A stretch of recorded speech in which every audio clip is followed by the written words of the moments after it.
Ooh, visitors! Good morning. Welcome to my cave. Or good evening. It's hard to say. We don't get much daylight down here. It's lovely to meet you. Let me introduce myself. I am the Mycotyrant. But don't let the name fool you. I really am a fun guy. I said a fun guy. Wait, come back. Don't go. I'm so lonely. Are you more of a sketch fan? I have this great one where I eat the brains of my enemies. Come back! Oh, you're no fun.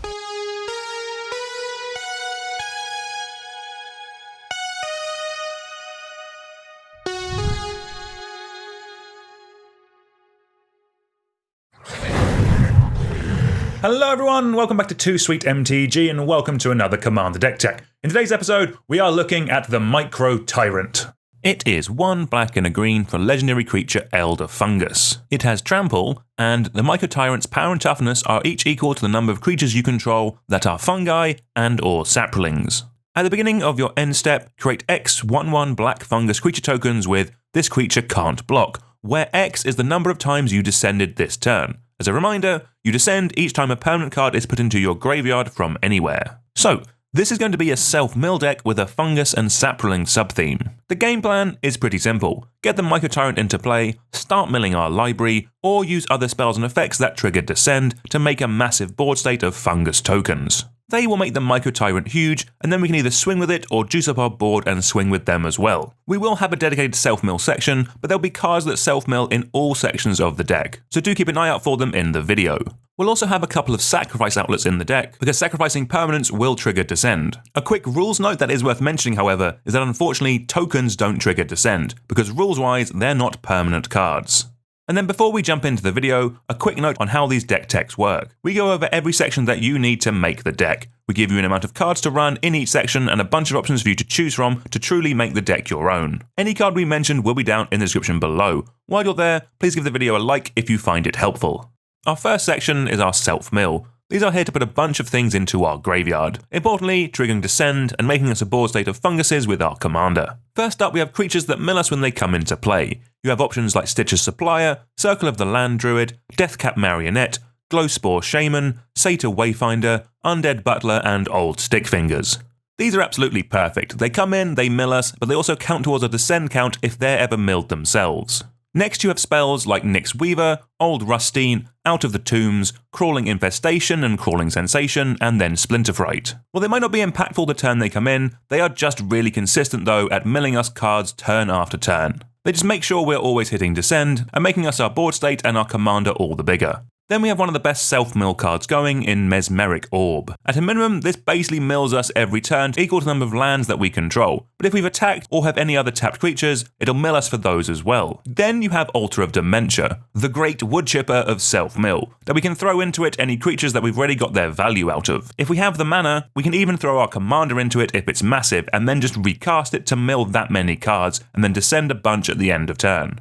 Our next section is our dedicated card draw section. This will be way smaller than other decks, because the self-mill we've just gone over will be a form of card advantage, so we don't need as much. First up we have effects that care about sacking creatures. Skullclamp and Vampiric Rites both let us turn tokens into card draw. And then when we're doing that, Moldervine Reclamation will draw us cards and gain us life for each creature that dies. For some big game card draw, we have Return of the Wildspeaker and Shamanic Revelation. The fact that Return of the Wildspeaker doubles up as a win con is going to be very nice, but if we have any kind of board state, both of these will draw us a bucket load of cards as our commander will also be nice and huge. Then we have Tarrian's Journal and Matzalantli the Great Door. These are both looters, which is double card advantage for us in this deck. The fact the Journal flips into some recursion is fantastic, and then the door flips into more mana than God is also just phenomenal. Next up is our ramp section, and like with most decks we want between 8 to 10 bits, and we're going to run a bunch of options that also synergize with the deck as well. First up we have Millikin and Skull Prophet, great mana rocks that also put cards into our graveyard as well. We then have cards that get lands out of our deck while putting themselves into the graveyard. Diligent Farmhand, Neverwinter Dryad, Dawn Treader Elk, and Secura Tribelder all trigger descend while ramping us ahead. We then have spells that get lands out of our deck while sacrificing lands. Harrow, Roiling Regrowth, and Springbroom Druid again all trigger descend when the land we sacrifice goes to the graveyard, which is just perfect. Changing tack a bit, we next have Growing Rites of Itlamok. This will be a great little card advantage on the front side that in any normal game that'll easily turn into a Gaia's Cradle to generate us a bucket load of mana. Then lastly, we have Ashnod's Altar and Phyrexian Altar. I don't really consider these core ramp, so they should be run on top of your 8 to 10 regular bits, but they are great at turning some tokens into mana or some utility creatures into Descend. Next up is our interaction section, and we're starting at 8 bits and then going up from there the more competitive that our playgroup is. First up we have some removal spells on creatures. Bone Shredder and Shriekmaw are just really solid answers that put themselves into the graveyard as well to trigger Descend. In a similar vein, we have Corsic Caterpillar and Cankerbloom. These both answers artifacts and enchantments,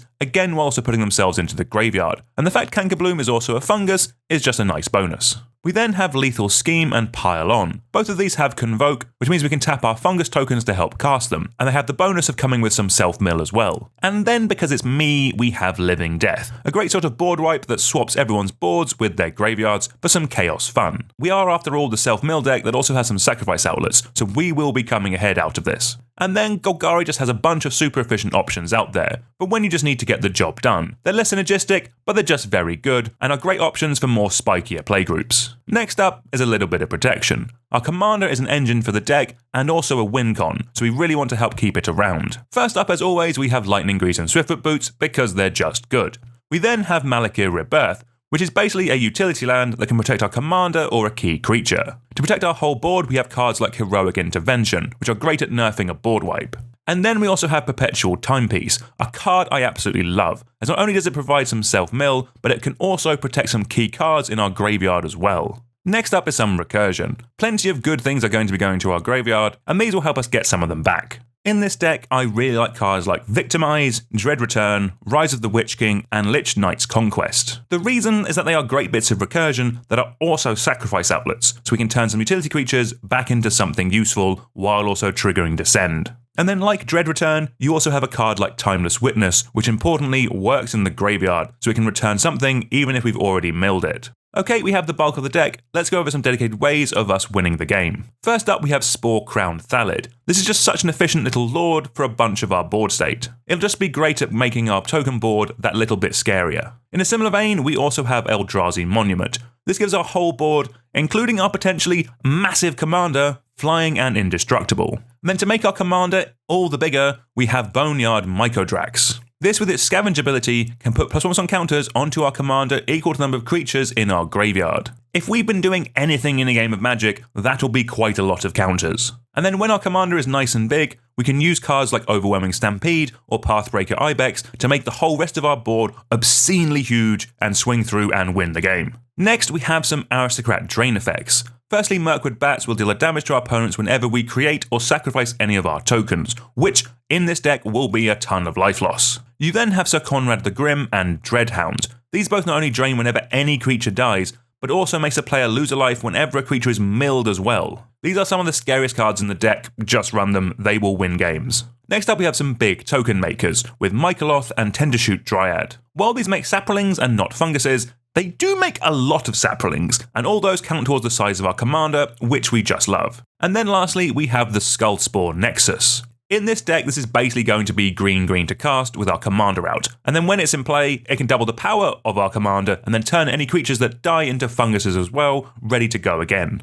Rounding off the deck with some utility lands, and we have a bunch of really cool options that we can look at. First, we have Argoth Sanctum of Nature. It's basically some bonus self-mill on a land for when we have nothing to do with our mana.